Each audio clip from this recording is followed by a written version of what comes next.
102,8 radio station. This is Mesra FM. Mesranya musik dan informasi. And now, another hour right here, right now on www.radiomesra.com. Number one internet radio station.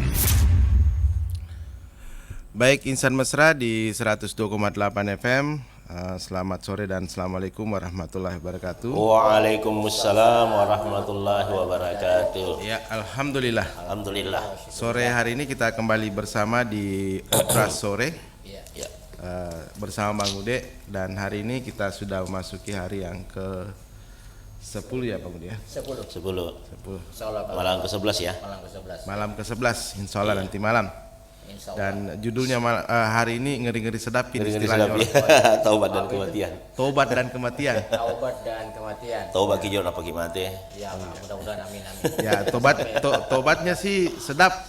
Yang ngerinya itu kematiannya. Justru sebenarnya mati itu adalah rahmat. Iya. Karena maksudnya kan begini, kegembiraan orang yang berpuasa kan dua. Iya. Gembira saat berbuka. Iya. Yang kedua gembira saat bertemu dengan Tuhannya. Ini yang paling besar ini. Nah, itu dan yang kalau jadi mau masalah bertemu Bang dengan Ude. Tuhan ya harus mati dulu. Itu yang jadi masalah. Kalau kita kematiannya bertemu Tuhan. Iya. Kalau kita kematiannya tidak bertemu Tuhan, itu kan yang ngeri. Soalnya dia rindu sama Tuhan, ketika disuruh pergi mikir duluan ketemu Tuhan dia tidak mau. Iya, yang betul mau itu. telepon nanti ya. Ayo ketemu dengan Allah, dengan Allah. Ayo dialog dengan Allah, maksudnya kan dialog dengan Allah. Tapi ya, mereka tidak mau pergi. Ya, kadang-kadang banyak urusan dunia. Padahal dunia kan tidak kekal. Ya. Itu tadi semu. Ya. Betul. Iya. Oke. Ya. Pak Ustaz Ya. Cilik Silakan. sudah siap? Ya, oke. Ya. Siap. Nanda Sikri silakan untuk mengawali. Oke. أعوذ بالله من الشيطان الرجيم بسم الله الرحمن الرحيم ياسين والقرآن الحكيم إنك لمن المرسلين على صراط مستقيم تنزيل العزيز الرحيم لتنذر قوما ما أنذر آباؤهم فهم غافلون لقد حق القول على أكثرهم فهم لا يؤمنون إنا جعلنا في أعناقهم أغلالا فهي إلى الأذقان فهم مقمحون وجعلنا من بين أيديهم سدا ومن خلفهم سدا فأغشيناهم فهم لا يبصرون وسواء عليهم أأنذرتهم أم لم تنذرهم لا يؤمنون صدق الله العظيم. Ya, insyaallah. Sudah Bisa ditebak kalau ini salah satu surah yang sudah sangat viral. Jadi jantungnya Al-Qur'an itu. Iya. Yasin itu jantungnya Al-Qur'an. ya, Yasin. Oke, Fikri. Terima kasih. Thank you. Fikri banyak pahalanya ini. Iya. Insyaallah, amin. Mudah-mudahan semakin berkah dan akan Ya. menjadi panutan juga nanti. Banyak pahala Fikri bulan Ramadan. Yang kedua, tinggi juga nilaimu sama gurumu nanti. Yang bisa memelihara agama Islam. Ya, Bang Ude. Iya. Kita persilahkan juga untuk Insan Mesra atau pendengar Radio Mesra yang mau bergabung di 0853 Ya. 95350907 untuk di sore hari ini. Dan kita akan bercakap-cakap, berbincang-bincang terkait iman dan Islam. Spesial temanya adalah tobat dan kematian. Bisa juga bertanya lewat Facebook ya. Boleh di Facebook Oh, juga iya. yang mau bertanya silakan. Mudah-mudahan kita ada waktu untuk membacakan dan menjawabnya. Ya. Oke, Bang Ude. Seperti biasa. Ya, Fadilah dulu. Iya, baik. Insan Mesra. Bismillahirrahmanirrahim. Assalamualaikum warahmatullahi wabarakatuh. Waalaikumsalam. Alhamdulillah wa syukrillah wa la haula wa la quwata illa billahil aliyyil azim. Amma ba'du. Sebentar malam kita menuju ke malam yang ke-11 di bulan suci Ramadan. Insyaallah siapa yang beribadah menjalankan amaliyah Ramadan, menghidupkan malam-malam Ramadan, Maka kata Nabi, yakhruju minad dunya Iya. kayaumi wiladat ummuhu. Jadi dia akan keluar dari dunia ini seperti bayi yang baru dilahirkan oleh ibunya. Jadi Masya Allah. betapa indahnya itu ketika yang namanya bayi. Iya. Itu kenapa kita selalu dianjurkan itu, Bang Maman, selalu mencium tangannya bayi itu, Iya. atau anak-anak kecil ya, Iya, iya. dibawanya fikrilah. Dikasih seperti ini ya. Iya, kita cium tangannya, kalau Tangannya, iya. jabat tangan kita cium tangannya, karena anak itu belum ada dosanya. Dan Iya, salah satu tandanya itu bayi tidak berdosa, anak kecil tidak berdosa itu tidak berbau mulutnya. Iya, Jadi iya, ini makna bahwa sakit enaknya itu, indahnya itu kalau seorang bayi. Dan ini didapat bagi orang-orang yang menghidupkan malam-malam Ramadan, terutama malam ke-11 Ramadan. Kita seperti bayi semua. Iya, iya. Dan kuncinya itu pada saat Idul Fitri. Iya. Setelah kita berpuasa, maka kita dapatkan yang seperti itu. Jadi kembali suci dah. Iya, Iya, insya Allah. iya. Begitu, jadi itu fadilah malam ke-11 di bulan Ramadan. Iya. Adapun tema kita pada hari ini adalah mengenai masalah yang namanya taubat dan kematian. Kematian. Jadi Allah itu berfirman dalam Al-Quran, Innallaha tawwabina wa yuhibbul mutatahhirin. Iya. Allah itu cinta kepada orang-orang yang bertaubat, dan Allah cinta kepada orang-orang yang senang mensucikan dirinya. Mutatahhirin, asal katanya tohara. Iya. Jadi suci, bersih. Az-zahuru minal iman, kebersihan itu sebagian daripada iman. Jadi bukan makna an-nasafat ya. Jadi kalau ada hadis yang menyatakan an-nasafat itu berarti itu juga bermakna kebersihan, tapi redaksi aslinya adalah az-zahuru minal iman. Kesucian itu sebagian daripada iman. Kemudian mensucikan diri nih. iya. Jadi banyak cara sebenarnya yang kita lakukan untuk mensucikan diri. Di antaranya perbanyak zikir, afdalus zikri, afdalus zikri fa'lam annahu la ilaha illallah. Itu bisa saja. Bisa juga mensucikan diri.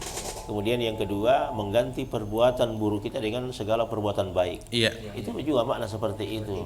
Banyak. Jadi dengan berpuasa, memperbanyak salah-salah taubat, itu makna semua bisa mensucikan diri kita. Kenapa? Karena kita selalu mempersiapkan diri yang namanya kepada kematian. Iya. Kenapa begitu? Karena kita tidak pernah tahu ajal itu sampai di mana. Iya. Ya, tidak tahu ajal kita. Apakah bagaimana ke depannya? Wallahu a'lam bishawab, tidak ada yang tahu. Itu adalah rahasia Allah Subhanahu wa taala.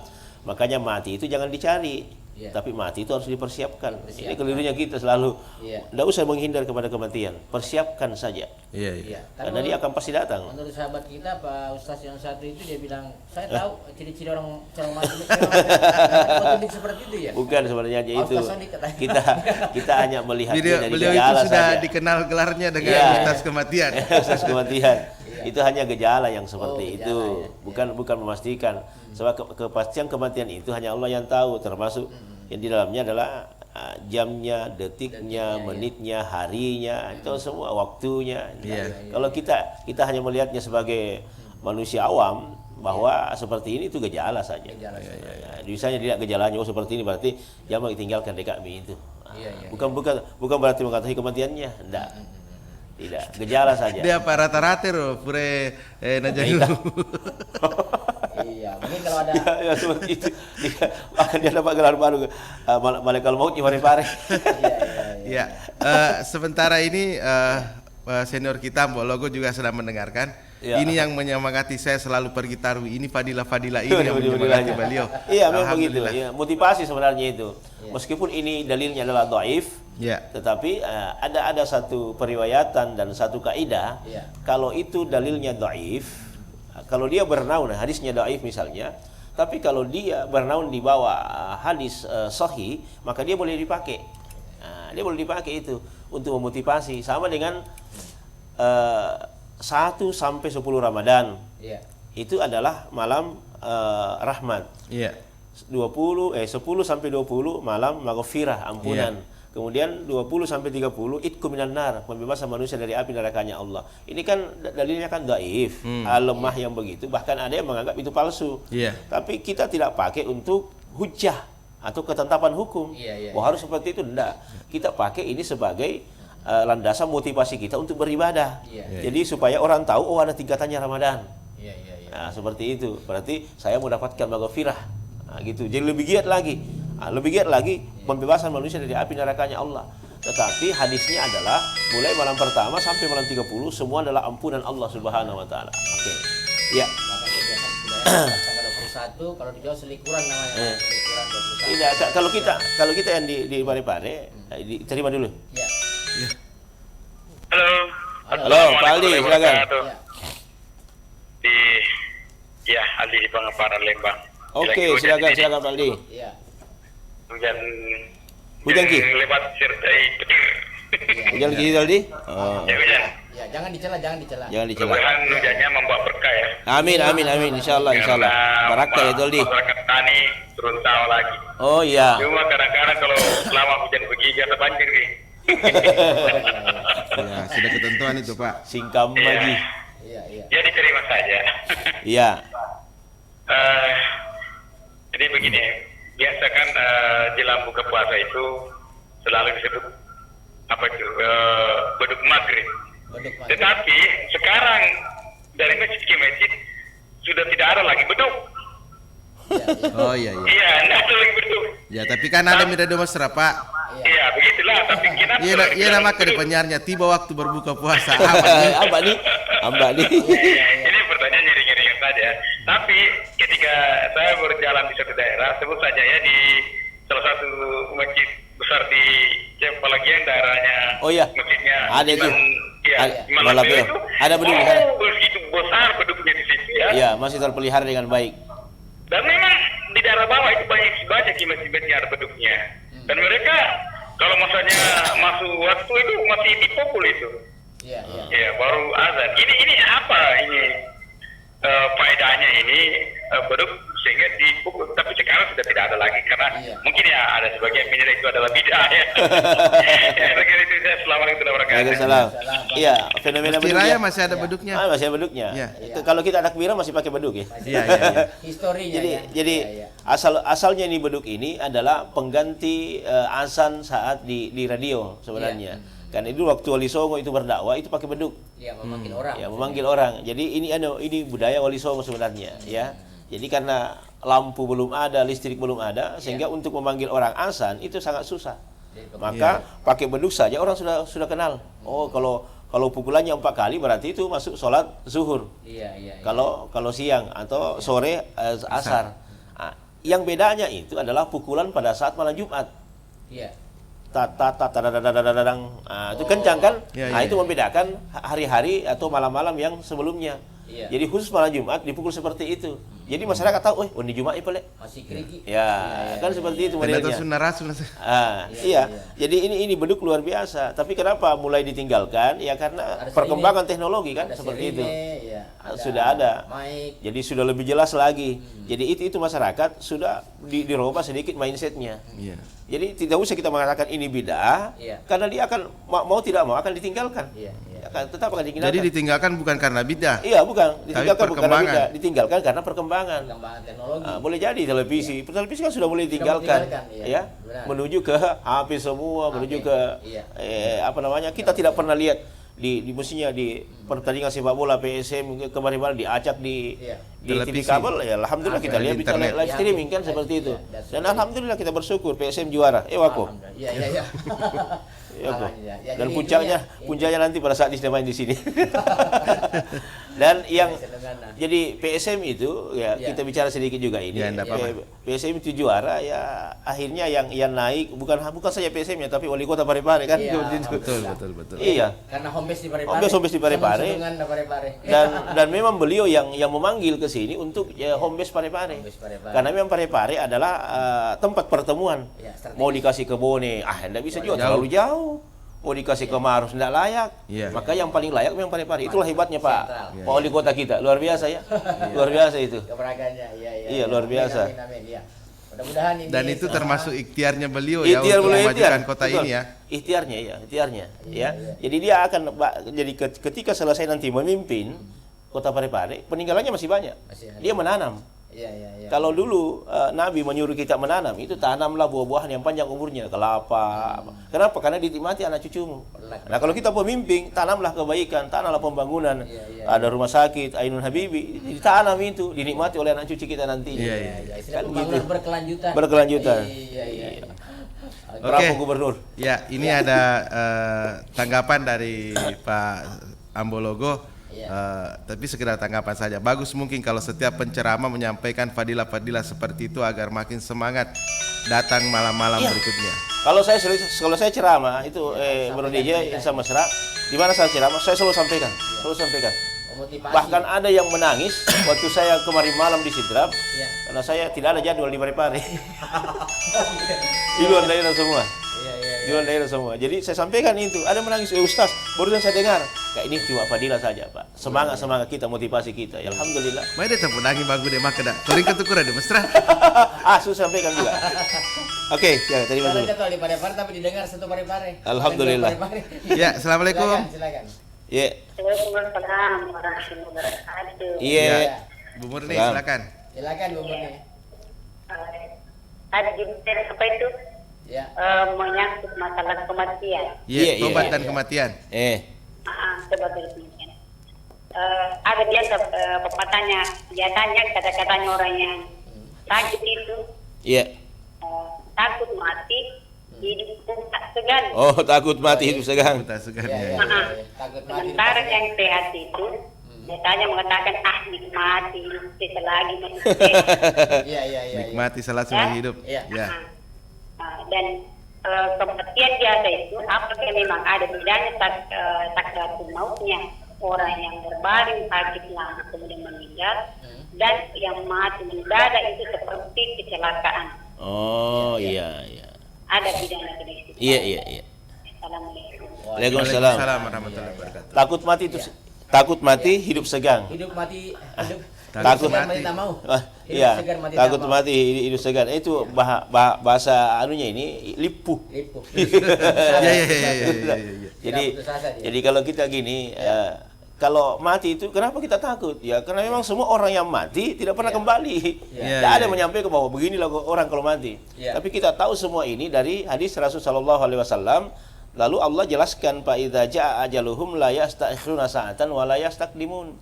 Kalau orang sudah sampai ajalnya, maka mau tidak mau, siap atau tidak siap, dia akan mati. Makanya persoalan sakratul maut itu dirasakan semua orang yang mengalami kematian. Tetapi memang ada prosesnya cepat sekali itu prosesnya. Nah kalau kita sakit, itu prosesnya kita anggap lambat, padahal sama dengan orang yang kecelakaan. Sama orang yang tenggelam. Prosesnya begitu juga. Cuma kenapa kalau dia sakit? Karena kita selalu merawatnya, melihatnya, sehingga kita katakan, oh begini barangkali pamadan di kapang. Enggak. Tapi proses keluarnya itu ada bedanya adalah antara orang yang baik dengan orang yang berperilaku jelek. Ada begitu ya? Ada. Bisa terlihat. Ada begitu. Jadi apa kata malaikat maut ini penjelasannya dari hadis Rasulullah sallallahu alaihi wasallam ketika ditanya, bagaimana kalau engkau mencabut nyawa orang yang baik? Ini juga bisa didapat dalam bukunya Quraisy Shihab, adalah surga yang dijanjikan oleh Allah Subhanahu wa taala. Itu judul bukunya. Lalu di situ dalilnya yang dipakai adalah ketika malaikat maut akan mencabut nyawa orang-orang yang beriman, maka dia itu menampakkan wajah yang sangat bagus sekali sehingga orang-orang yang beriman ini melihatnya itu malaikat maut dalam wajah yang sangat indah. Kemudian tenang. Lalu dia mencabut nyawanya seperti rambut di dalam gandum mengambil rambut dalam adonan. Enak sekali.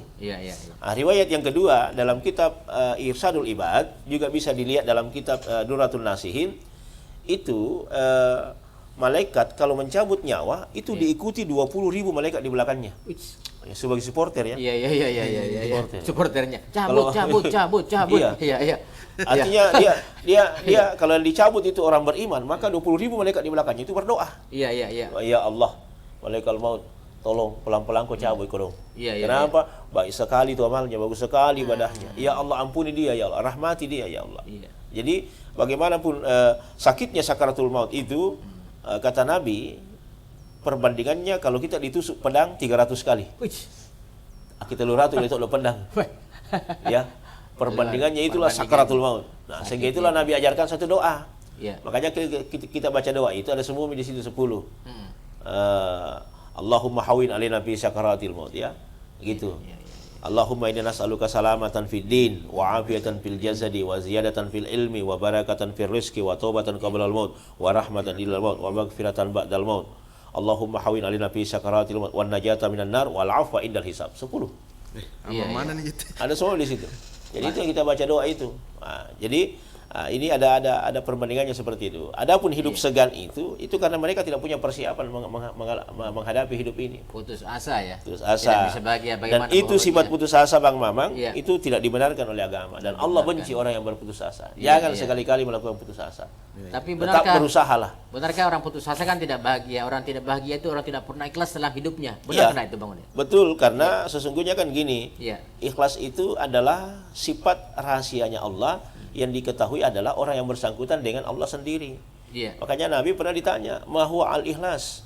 Nabi tidak tahu. Lalu apa kata Nabi? Tunggu saya tanya Jibril. Jibril ditanya tidak tahu juga. Kata Jibril, saya tanya kepada Allah. Allah ketika memberikan jawaban, bahwa sampaikanlah bahwa ikhlas itu adalah rahasiaku. Iya. Yang tahu hanyalah aku dengan orang yang bersangkutan. Jadi ini sifatnya sangat tinggi sekali ya, keikhlasan kita. Jadi orang ikhlas itu seperti gini. Bro DJ dengan Insa Mesra, Bang Maman, bahwa meskipun orang menganiaya kita, memfitnah kita, ketika kita ikhlas sekali kepada Allah, kita anggap itu sesuatu yang baik. Iya. Misalnya kita ada orang caci maki di Facebook atau di WA Atau di menganiaya medsos, kita lah, ya. menganiaya kita lah. Iya. Kita kan sadar, oh ya Allah, saking ilahnya kita itu, ya Allah, inilah orang yang kukirim untuk melatih kesabaran saya. Gitu kan. Kita alihkan kepada hal yang baik. Iya. Tidak pernah kita mau balas. Itu tasawuf yang sesungguhnya. Tapi berat gitu ya, Dan, sangat berat. dan memang itu Bang Ude itu bahaya. Saya pernah alami dengan teman sendiri. Dia marah tapi saya tidak tahu apa sebabnya. Dia cuma bilang usah baraka ingin ketutup mata minta, dan ternyata kejadiannya luar biasa sama dia. Itulah kalau kita mengatakan seperti itu, berarti kita seakan-akan mendoakan dia. Harusnya kita tidak usah ya. Saya agak menyesal juga setelah itu.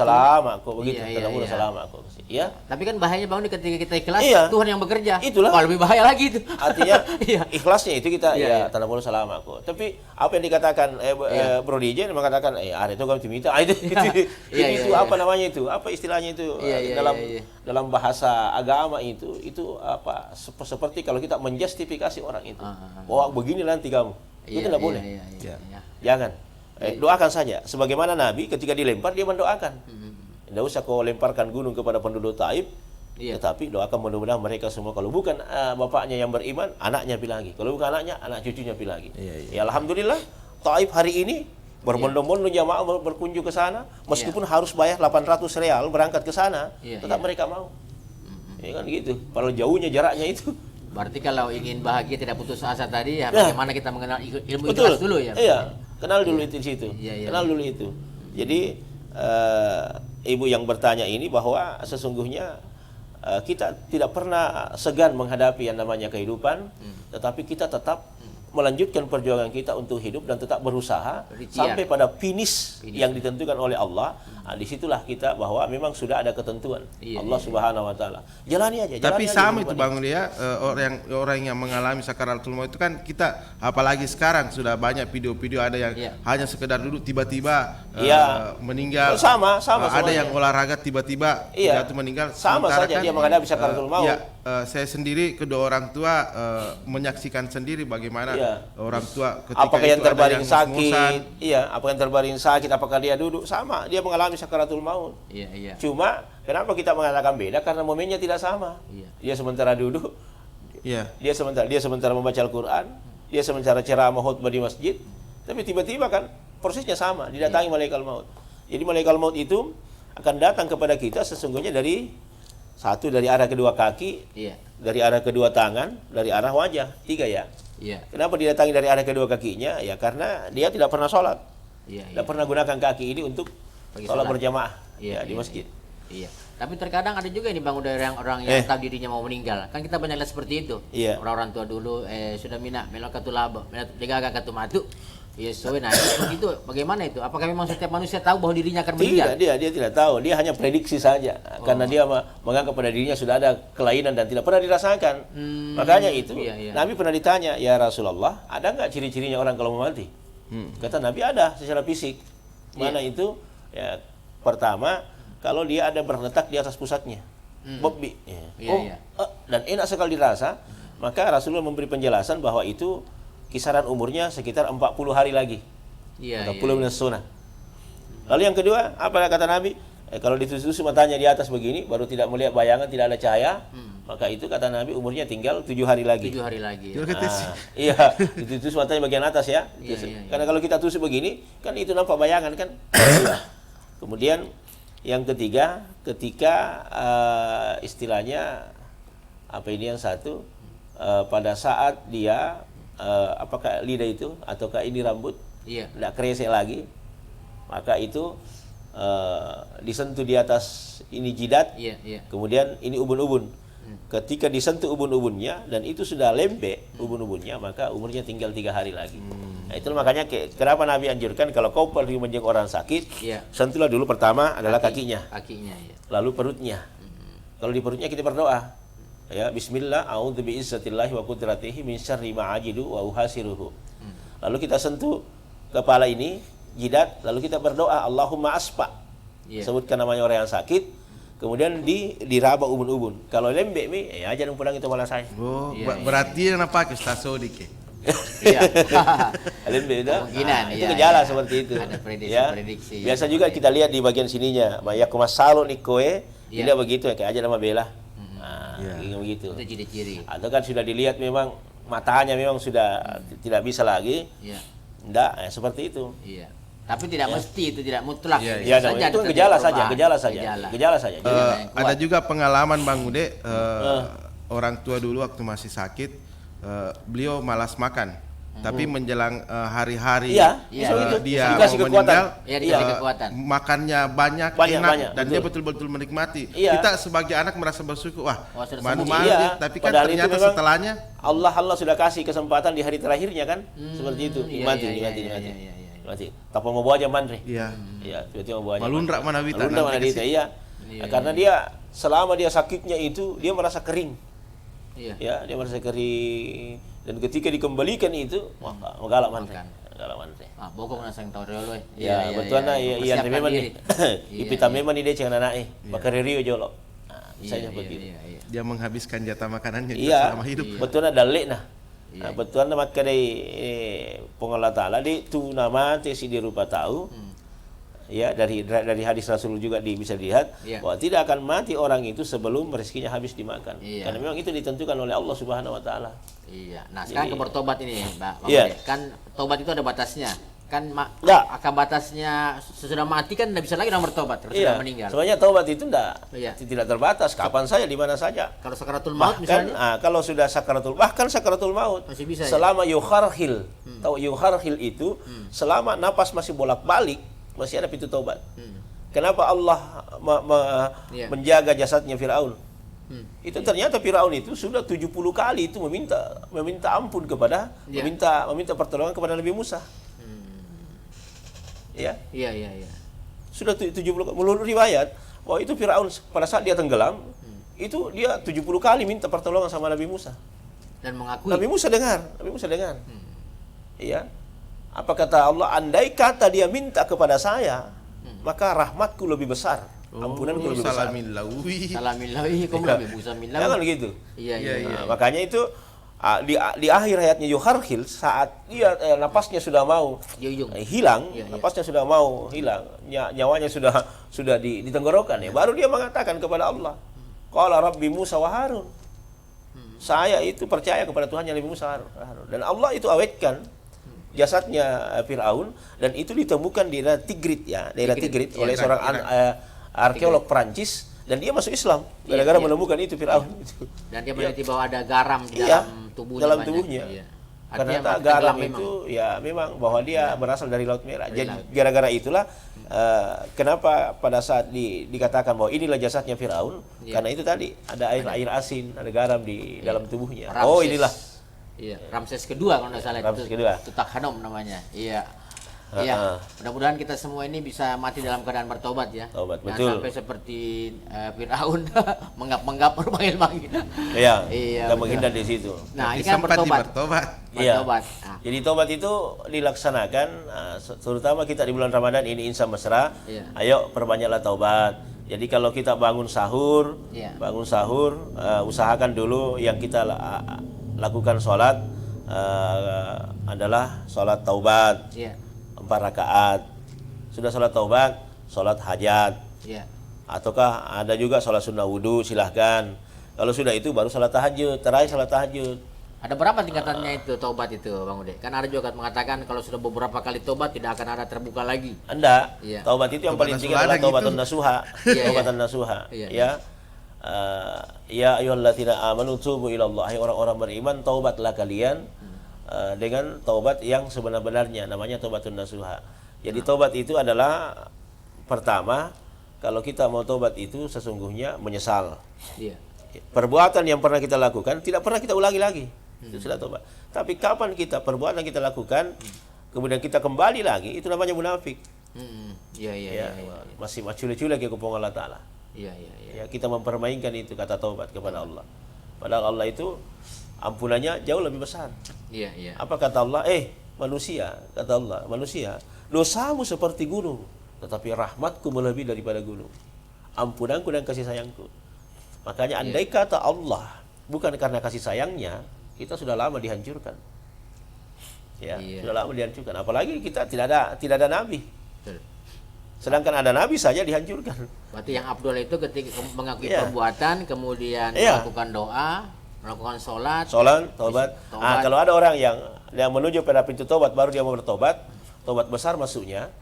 Artinya dia betul-betul menyesal. Banyak sekali perbuatan maksiat, bahkan selama bertahun-tahun dia bermaksiat terus, tiba-tiba dapat petunjuk dari temannya, bertaubat kepada Allah, maka itu prosesnya bisa dilakukan mandi taubat. Jadi ada namanya mandi taubat itu. Ada mandi Bang taubat? Mama, iya ada. Sama kalau kita mandi junub. Iya.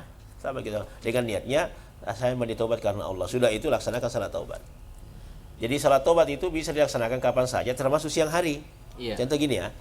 Kalau kita lagi enak makan ya, tiba-tiba baru dapat makanan yang enak, tiba-tiba mau buah aja ki, jadi sedih ngaleta. Ya, kita memali-mali ki mandri. Begitu kita makan, tiba-tiba sakit perut, mencret. Coba jambangi. Nah, di situ boleh kita taubat. Oh iya, apa aja. Ya Allah, ampuni saya zalim. Saya lupa kepadamu karena gara-gara melihat makanan. Nah itu gitu. Kalau kita kepada Allah, kalau kita dengan sesama manusia misalnya. Ini berat. Bagaimana ini? Jadi berat itu. Tobatnya itu kan berat seperti itu. Berat sekali itu kepada manusia, ya. Kalau kita durhaka kepada Allah, minta ampun kepada Allah, Allah ampuni. Tapi kalau kita durhaka dan dosa kepada manusia, nanti diampuni oleh Allah setelah kita minta maaf kepada sama manusia. Itu berat berarti. Iya, berat itu. Harus ketemu dulu. Memang harus begitu modelnya. Jadi datangi orang, ya saya minta maaf, saya begini. Dan itu dosa kita disampaikan. Saya pernah kasih begini, maaf. Makanya itu dalam Islam, orang yang bertemu antara satu dengan lain lalu memberi salam, jabat tangan, belum berpisah sudah diampuni dosanya di antara keduanya. Jadi caranya seperti ini bisa saja.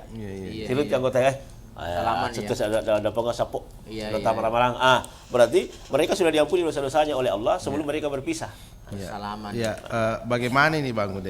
Setiap kita melakukan kesalahan kan, kita pasti mau bertobat, tapi kan yang namanya godaan itu pasti lebih berat. Misalnya saya seorang penjudi misalnya, tapi misalnya sama serah hobi.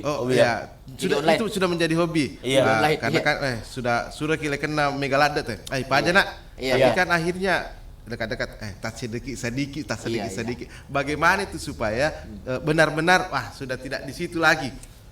Yang pertama apa yang sering kita pakai, hilangkan itu. Misalnya HP selalu kita pakai menjadi online, jauhi misalnya itu, atau ganti HP jangan lagi Android, atau hapus itu game online-nya, menjauhi medianya menjauhi medianya, hapuskan saja itu, selesaikan gampang begitu. Dan itu harus dimulai dengan niat. Tidak bisa kita lakukan tanpa niat.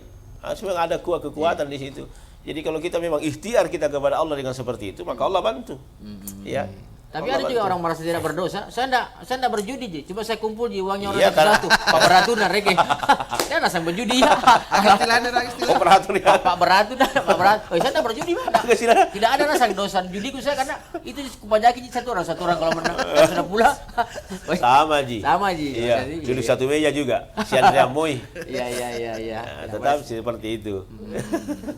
Iya, bermacam-macam. Macam-macam karakter manusia seperti itu. Kalau bisa dosa-dosa kecil saja kan istighfar. Kata Imam Al-Ghazali, bagaimanapun dosamu meskipun menjulang sampai ke langit yang ketujuh, tapi kau gempur terus istighfar, maka dosa-dosa itu akan dihancurkan seketika.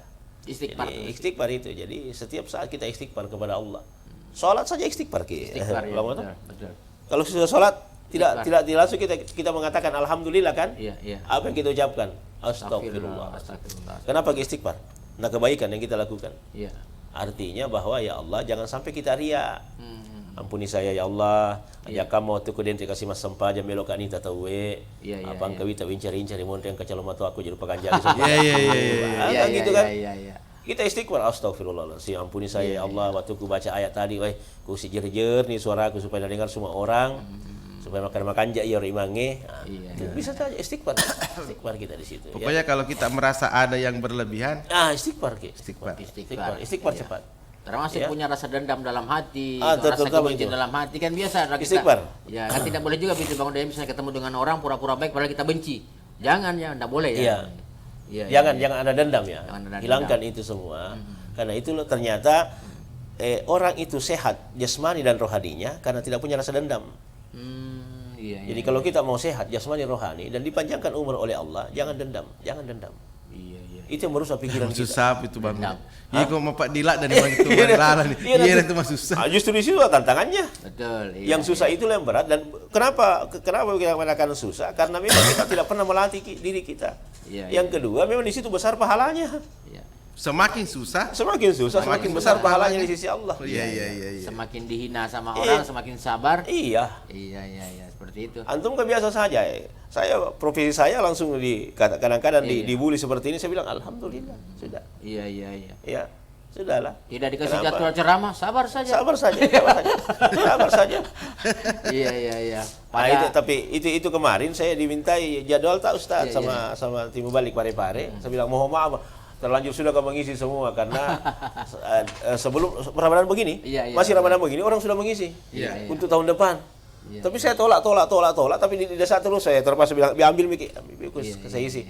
Jadi tidak ada satupun jadwal saya di Parepare saya ambil. Karena kita di sini nanti 3 bulan sebelumnya itu baru kita store di Depak begitu. Iya. Jadi yakin saja kita tidak akan rendah, tidak akan sakit ketika kita memaafkan dan ikhlas seperti itu. Betul. Apalagi misalnya kalau Pak padahal belum tentu kan. Belum tentu. Kalau kau dihinakan oleh manusia, jangan putus asa. Selama bukan Allah yang menghinakan kamu.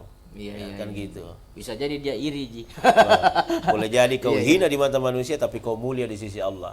Kau boleh jadi tidak viral di mata manusia tapi kau viral di langitnya Allah Subhanahu wa taala. Betul, iya. Itu kita pegang ada Allah, kan seperti itu. Menjelekkan orang lain belum tentu membuat diri kita baik. Betul. Iya. Tahu sih. Betul. Menghina orang lain belum tentu bisa meninggikan, memuliakan kita. Betul. Ketika ini Om Bas ini semakin makanya saya tanya terus. Betul Om Bas ini ya. Bang Dimas saya bilang, saudara Bang Dimas segitu rezeki kita. Insya Allah lain banyak. Ikhlaskan saja. Taruh di dalam mana? Ya sikap nalita. Sampai berkah. Kan begini, itulah tadi saya bilang bahwa malam pertama itu kalau dalilnya Parepare kita pakai. Malam pertama itu sampai malam 10 Ramadan itu adalah malam masih latihan. Biasa gitu. Masih loyo. Tapi kalau 10 sampai 20 itu mulai semangat berburu takjil. 20 sampai 30 itu malam menunggu THR. Ya, setuju. Iya. Bahkan ada lagunya, mana THR bosku? Ada THR bosku. Ada THR bosku. Iya. Kan di situ yang ramai di situ kan. Bukan lagi pembebasan dari api neraka, kapannya THR. Iya. Dan proses itu semakin ada kemajuan jamaah di masjid. Iya. Kenapa ya? Karena ditanya ibu kenapa tidak taruh malam-malam terakhir? Tuntas Ustaz. Maksudnya ya tumbuh tapi berasa. Di sini diuji keikhlasan kita. Sampai mana senalnya THR maka gedena, wah manu di kapang kerja berburuk sangka lagi. Jangan seperti itu Bang Uday ya. Jangan sekali-kali berpikir tentang materi. Jangan. Serahkan bahwa biarlah bekerja saja, biarlah Allah yang mengatur rezekimu. Kan gitu. Aja ngomongku. Pengalat Allah paman dalil. Kan bekerja saja. Balu mokko. Biarlah Allah yang mengatur rezekimu. Kan coba banyaknya orang menjual kan. Tapi kenapa Allah suruh kau ke sana kau ke sini? Kan tidak sama semua. Yang mengatur kan Allah Subhanahu wa taala. Jadi kalau mau jualanmu laris di sisi Allah, maka keluarkanlah sedekahnya. Iya. Kalau mau umurmu panjang, bersedekahlah. Dan kalau mau diberkahi segala kehidupanmu, keluarkanlah zakatmu. Keluarkan zakatnya. Itu saja. Karena kan gini, Allah itu rindu, cinta dengan ketika kita tahajud. Allah senang ketika kita berzikir, Allah senang kita baca Al-Quran. Tapi yang paling dicintai oleh Allah ketika kamu bersedekah. Bersedekah. Jadi sedekah itu memancing orang untuk mendatangkan rezeki, kata Nabi. Iya. Sedekah 10.000, pancinglah rezekimu agar rezekimu bertambah banyak. Jadi kalau kau memberi 10.000, maka tunggulah datanya 100.000. Berarti cuma 2 bisa dipegang ini kalau mau dapat karomah. Iya. Bersedekah dengan ikhlas. Itu ya. Bisa dapat karomah. Luar biasa. Bisa dapat karomah itu ya Bang. Nanti saya kasih kurma. Luar biasa itu karomah. Kasih kurma madu saja. Iya. Mudah-mudahan kita kan tujuan kita mau seperti itu. Iya. Jangan sampai terkadang kita hanya di mulut saja. Saya ikhlas kok. Semua orang pasti menginginkan surganya Allah. Iya. Cuma jalan kita yang agak berbeda. Ya. Ada orang yang betul-betul mau murni sampai kepada Al-Quran. Ada yang tidak, biasa-biasa saja, ikut kepada ulama. Ada yang mau ke surganya zikirnya saja. Ada yang ke surga hanya sholatnya saja tanpa berbuat baik kepada orang lain misalnya. Kan banyak jalannya. Ya termasuk mungkin yang cara mudah itu pergi jihad. dan artinya ya betul-betul jihad apa sekedar bagaimana? Iya, jihad kan begini sama Rasul kan ada. Meninggalkan keluarga kan juga jihad. Kata Nabi, ya Rasulullah, saya juga mau ikut perang, jihad fisabilillah, supaya saya mendapatkan surganya Allah. Kata Nabi, tunggu dulu. Kamu, keluargamu ada mamamu? Ada ya Rasul. Ibumu? Bapakmu? Ada ya Rasul. Berapa umurnya? Sudah tua ya Rasul. Kalau begitu tidak usah jihad. Kau rawat saja orang tuamu, itu juga jihad fisabilillah. Oh iya. Jadi jihad bukan karena yang ditinggal itu najagi mutu pengalat Allah. Bukan salah pemahamannya begitu ya. Bukan salah juga. Bukan mengangkat pedang itu harus jihad ya. Tapi keliru kalau kita itu yang kita pahami seperti itu. Ya, jadi jihad itu adalah termasuk ketika kita berbuat baik. Iya. Kita menyumbang ke masjid, jihad juga itu. Iya. Ya fisabilillah. Kenapa kita membantu masjid? Betul. Bagus masjidnya supaya bagus orang berjamaah. Iya, sementara rumah kita misalnya jelek, kan datangannya ini. Datangannya kan di sini. Iya. Kalau rumah kita tidak terlalu bagus masjid, ya alhamdulillah. Yang bahaya itu kalau rumahnya bagus, masjidnya jelek. Itu asap itu. Iya. Itu karena ada ulama datang bernaung, tiba-tiba sama santrinya, tengah malam hujan keras. Tiba-tiba dia tidur di masjid. Karena hujan keras, dia bernaung. Dia tidur, tiba-tiba air hujan turun. Iya. Menetes sampai di jidatnya. Kena bocor masjid. Apa kata ulama ini? Santriku bangun semua, tinggalkan di kampung. Kenapa Pak Kiai? Hujan keras, biar tinggalkan. Kenapa? Jangan sampai turun azab, kita juga kena. Kenapa bisa? Masjidnya bocor, rumahnya orang bagus semua. Dan itu fitnah dunia itu. Kata teman juga, katanya kualitas umat itu dinilai dengan bagaimana masjid di kampungnya itu. Iya. Jadi itu ukuran. Jadi kalau ingin melihat tingkat keimanan seseorang, lihatlah masjidnya. Iya. Lihat masjidnya. Dia bangun atau tidak rumah Allah atau tidak. Dia perhatikan rumah Allah itu bagaimana. Lihat masjidnya. Iya. Ya. Kadang-kadang kan kita melihat, bagus sekali semua rumahnya orang baru. Masjidnya, waduh, karpet saja tidak ada. Dari panat jadi kena. Ya, Pak Dr. Kamal mendengarkan kita. Mantap. Baik, tapi jangan juga muncul keegoan. Kita memperhatikan masjid kita saja. Tetangga dibiarkan supaya aja mampu beri banyak ke kita. Wah, itu tidak sehat itu. Oke. Baik Bang Ude. Iya. Baik. Silakan kalau ada pertanyaan di Facebook. Iya. Ya, tidak ada, kayaknya sekedar menyapa saja. Iya. Ya, closing saja ini. Iya, karena ini hari kebetulan mendung ini. Karena semakin cepat ini waktu berbukanya. Oh, begitu kah? Iya. Mungkin karena ada pengaruhnya dengan kemarin nih, Bang. 18 kayaknya hari ini 18-11. 11 ya? Iya. Kan kemarin Bang Ude bilang kalau kita Nabi pernah melihat langit gelap, ketakutan. Sekarang langit gelap ini takut. Saya juga tahu hujan keras kemarin. Saya ke Sidrap. Luar biasa, iya. Iya. Kalau ada jadwal di luar Bang Ude, Bapak agak menyesuaikan, bisa kita online saja. Iya. Kalau ini kan daerah Sidrap yang agak dekat saja, bukan yang jauh. Ada nanti di Wajo atau Pangi, ada di Indrekan nanti juga. Boleh diinformasikan nanti kita online saja. Iya. Pasti saya WA saja Akbar Mesra online. Online. Tapi saya berdoa mudah-mudahan dari Brunei dipanggil Bang Ude supaya kita bisa ikut. Iya. Saya berdoa mudah-mudahan dari Brunei. Iya. Betul. Ya, ada dari Bontang juga ini mendengarkan kita, Pak Ustaz Abdul Majid Fadil Syahaah. Iya. Oke, boleh mungkin untuk closing Bang. Nanti kita share ini Facebooknya ke teman-teman yang di Brunei. Oke, berdoa mudah-mudahan Bang Ude dipanggil ke Brunei. Kita juga bisa ikut. Amin. Ada teman di Brunei itu. Iya. Amin. Bismillahirrahmanirrahim. Insyaallah bahwa kembali bahwa motivasi sebentar malam ketika kita beribadah adalah fadilahnya malam ke-11. Siapa yang beribadah sebentar malam, maka kata Nabi adalah yakhruju minad dunya, dia keluar dari dunia kayaumi wulidatuh ummuhu ya. Dia akan diberi oleh Allah seperti bayi yang baru dilahirkan oleh ibu bapaknya. Jadi ini yang kita dapat bagi orang-orang yang beribadah sebentar malam. Insya mesra bahwa mati itu adalah sesuatu yang pasti. Mati itu adalah Allah yang menciptakan, alladzi khalaqal mauta wal hayata liyabluwakum ayyukum ahsanu amala. Persiapkanlah amal kita untuk menuju kematian sebagaimana mempersiapkan bekal kita ketika berangkat untuk melaksanakan rekreasi, mau ke Makassar. Kita mempersiapkan segala sesuatunya. Kenapa kita tidak pernah mempersiapkan kematian kita menuju kepada Allah? Dan itu jalan yang paling bagus mempersiapkan kematian adalah dengan taubat kepada Allah Subhanahu wa taala. Demikian, assalamualaikum warahmatullahi wabarakatuh. Waalaikumsalam warahmatullahi wabarakatuh. Terima kasih Bang Uday untuk hari ini, dan Insan Mesra untuk program ini bisa disimak besok jam 6 pagi dan juga melalui YouTube Radio Mesra Kota Parepare. Billahi taufiq wal hidayah. Assalamualaikum warahmatullahi wabarakatuh. 100